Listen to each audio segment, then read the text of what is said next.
Hey Cowboys Nation, let's go for another round of news from America's team.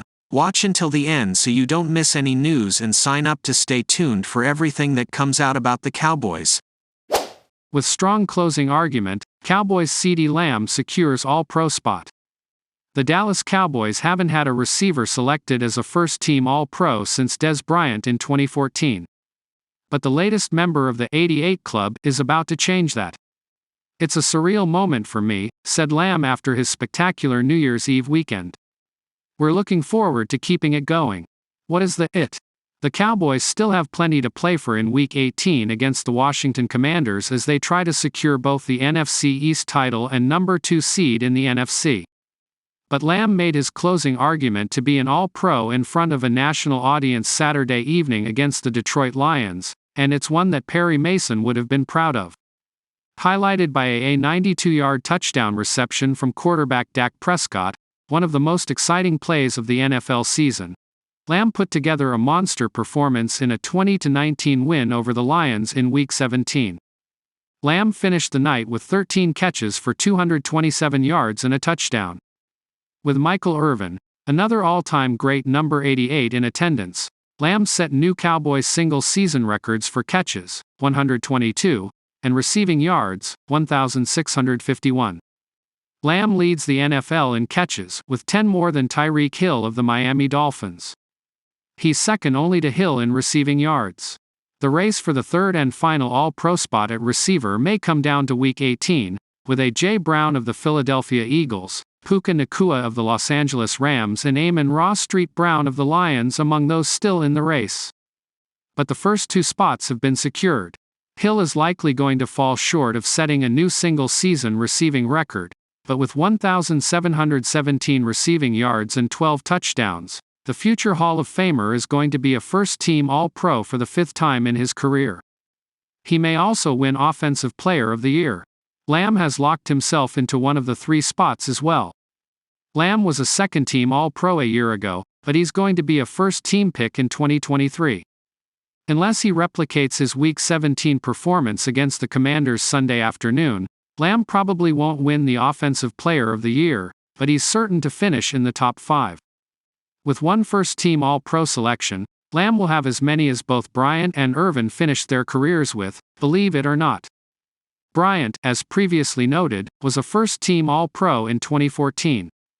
Irvin was a first-team All-Pro in 1991, before being a second-team pick in 1992 and 1993. Lamb still has a ways to go before equaling the 3 first-team All-Pro selections that Hall of Famer Drew Pearson, 1974, 1976, 1977, had, but there's no question he's proven to be a worthy addition to the 88 Club. Cowboys to host pair of familiar faces in preparation for playoffs.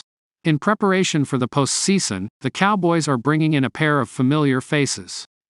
Offensive tackle LAEL Collins is visiting Dallas on Tuesday, Ian Rapoport and Tom Pelissero of NFL Network report. The same is true of linebacker Damien Wilson, per ESPN's Todd Archer. Both players began their careers with the Cowboys.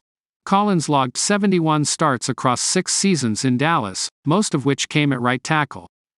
In his debut season, however, he played at left guard, something which could be of significant importance given the injury status of Tyler Smith. The latter has been dealing with a plantar fascia tear, so Collins could serve as veteran insurance along the interior. The former UDFA could also step in at right tackle if called upon. His replacement, Terrence Steele, has struggled in his second season as a starter at that position. A strong showing in 2022 earned Steele a 5-year, $82.5 million deal this fall, but the Texas Tech product has seen his PFF evaluation regress to a mark of 50.6 this year. Collins, who visited the Bills last week, would provide experience along the edge if he were to return to Dallas. Wilson, like Collins, has not played in 2023. The 30-year-old played for the Cowboys from 2015 to 18, and the expiration of his rookie contract led to several short-team deals with the Chiefs, Jaguars and Panthers. Halfway into a 2-year contract with Carolina, Wilson was released. That cost-cutting move followed the second arrest of his career, and he has not been connected to an NFL gig until today. That is due in part to the 4-game suspension he served earlier in the campaign, but he is free to join any interested team in advance of the playoffs. In need of depth at the second level due to injuries at the linebacker position, the Cowboys would represent a logical landing spot for Wilson as he aims to see game time this year and help his free agent stock along the way. Both players will undergo workouts soon. Should they be successful, the Cowboys would likely add them to the practice squad while returning to game shape. One or both could find themselves in a position to make a contribution to Dallas in the playoffs should today's audition produce an agreement. Jerry Jones on ending to Lions-Cowboys. The defense is supposed to know who the eligible receivers are. On Saturday night, the Lions' loss was the Cowboys' gain. And Dallas owner, GM Jerry Jones, whose team is now one win away from clinching the number 2 seed, is not complaining about that. "I can't believe the convoluted way that we ended up winning that game," Jones said Tuesday on 105.3 The Fan in Dallas, via Clarence E. Hill Jr. of the Fort Worth Star-Telegram. "But let me put it like this. The defensive team is supposed to know who the eligible receivers are. Anything you do to fuzzy that up can get fuzzy for you. That's the perfect way to put it. While deception and trickery become fundamental parts of the game once the play begins, pre-snap shenanigans become a calculated risk." Lions coach Dan Campbell admitted on Monday that, in the machinations before the 2-point conversion that decided the game, the Lions wanted to confuse the Cowboys regarding which offensive linemen would be eligible. 3 offensive linemen approached referee Brad Allen in the hopes of confusing the Cowboys. One of them, Dan Skipper, routinely serves as the tight end in the team's jumbo package. Skipper entered the field and ran not to the huddle but toward Allen. It was part of the ruse aimed at confusing the Cowboys. It confused Allen, too. Jones makes a good point. The entire idea of the reporting function is to let defenses know whether a player wearing an ineligible number is actually eligible to catch a pass, and/or whether a player with an eligible number is ineligible. Is it fair game for an offense to deliberately obscure that process? Does the offense have the right to be upset if, while attempting to deliberately obscure that process, the referee becomes confused? Skipper ran toward Allen like Skipper always does when reporting as eligible. Allen apparently assumed that Skipper was reporting as eligible. Unless Lions coach Dan Campbell claims, and he hasn't, that he specifically reviewed that aspect of the pre-snap ruse with Allen, there was no reason for Allen to think Skipper wasn't reporting as eligible. Even though some have tried to Zapruder film the interactions between Allen and tackle Taylor Decker, it was loud and it was chaotic.